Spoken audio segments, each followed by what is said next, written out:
ایک صحابی کی بیگم نے کہا یا رسول اللہ میرے خاوند موت کی حالت میں کلمہ نہیں پڑھا جا رہا، علقمہ۔ آپ دوڑے ہوئے گئے، آپ نے کہا بیٹا کلمہ پڑھو، کہا جی نہیں پڑھا جا رہا، بول رہے ہیں، کہا جی پڑھا نہیں جا رہا۔ پھر آپ نے ایک دم کہا کوئی ماں باپ میں زندہ، کہا جی ماں راضی ہے، کہا نہیں ناراض، بلاؤ۔ وہ آ گئیں، آپ نے کہا علقمہ کی اماں تمہیں بچے سے ناراض ہو؟ کہا جی ہاں۔ کیوں ناراض؟ کہا جی اور کچھ نہیں، بہت نیک بچہ ہے، تہجد پڑھتا ہے، روزے رکھتا ہے، قرآن پڑھتا ہے، مجھ سے بدتمیز ہو کے بولتا ہے۔ تو آپ نے کہا معاف کر دے، کہا میرا دل ٹوٹا ہوا ہے۔ آپ نے کہا اچھا اگر میں اسے آگ لگاؤں پھر سفارش کرو گی، معاف کرو گی؟ کہا پھر تو کروں گی، اتنا تو میں نہیں سہ سکتی۔ کہ اگر تو نے معاف نہ کیا تو سیدھا اللہ کی آگ میں جائے گا۔ ہے کون؟ صحابی۔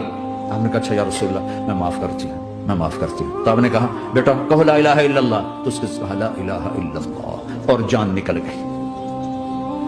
پھر آپ نے اس کا جنازہ پڑھا اور اس کے دفن میں شریک ہوئے، قبر تک گئے۔ پھر آپ نے دفن کے بعد اعلان کیا جس نے ماں باپ کو دکھ دیا اس پہ اللہ کی لعنت، فرشتوں کی لعنت، زمین آسمان کی لعنت۔ نہ نماز قبول ہے، نہ روزہ قبول ہے، نہ صدقہ قبول ہے۔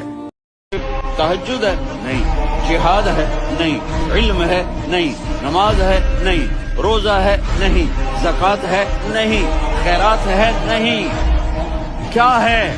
ماں کی خدمت، ماں کی خدمت، ماں کی خدمت۔ میرے نبی نے فرمایا لوگ جنت میں چلیں گے، اویس چلے گا، جب گیٹ پر پہنچے گا تو اللہ کہیں گے اویس کو پیچھے ہٹا دو، باقی اندر چلے جاؤ۔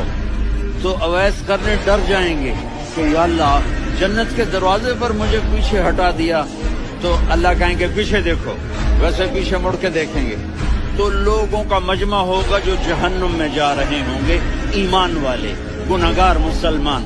تو میرا اللہ کہے گا اویس اپنی انگلی کو پھیرتا جا، جس جس پر تیری انگلی پڑے گی تیری تو فیل سب کو جنت میں ڈال دوں۔